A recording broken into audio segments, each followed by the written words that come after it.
আমাদের সন্তানদেরকে আমরা শৈশবকাল থেকেই যখন থেকে সন্তানরা একটু একটু করে কথা বলা শুরু করেছে এবং একটু একটু করে সে কথা বোঝা শুরু করেছে, তখন থেকে একটা বিষয় একটু চেষ্টা করি, তাহলে ইনশাআল্লাহ আমি মনে করি যে এই যে প্রতিকূল পরিস্থিতি এবং এই যে প্রতিকূল পরিবেশ, এই পরিবেশের মধ্যেও আমাদের সন্তানদেরকে আদর্শ মানুষ হিসেবে তৈরি করা সম্ভব।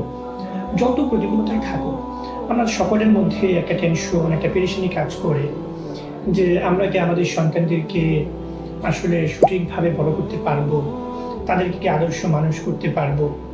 বিশেষ করে বর্তমান যে সময়টা, চতুর্দিকের যে পরিবেশ, স্কুল বলেন, কলেজ বলেন, ফ্রেন্ড সার্কেল থেকে শুরু করে সব সময় একটা টেনশন, একটা আতঙ্কের মধ্যে আমাদেরকে থাকতে হয়। আমি নিজেও আমার সন্তান বড় হচ্ছে ধীরে ধীরে, সবসময় একটা পেরেশানি কাজ করি। এবং যেহেতু আমি প্যারেন্টিং নিয়ে কাজ করি, বাবা মায়েদের সাথেই আমার কাজ, প্রতিদিন শত শত বাবা মায়ের সাথে আমার কথা বলতে হয়, ক্লাস করাতে হয়, যে সন্তানদেরকে লালন পালন সংক্রান্ত যে বিষয়গুলো, সন্তানদেরকে নিয়ে সমস্যা আমার শুনতে শুনতে প্রচুর শুনতে হয়, চোখের পানি ফেলতে হয়, অনেক কষ্ট নিয়ে কথাগুলো শুনতে হয়।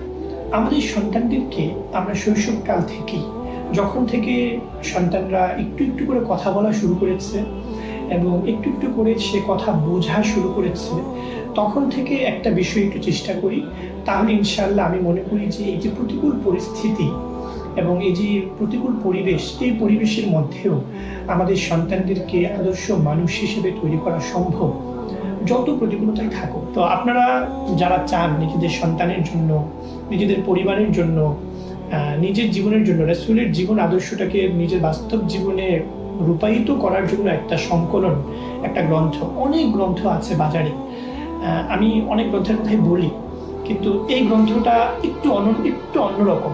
এটা করাই হয়েছে যে একটা মানুষ যেন রাসূলের জীবন আদর্শটাকে নিজের মধ্যে ধারণ করতে পারে সিলেবাসের মতো করে।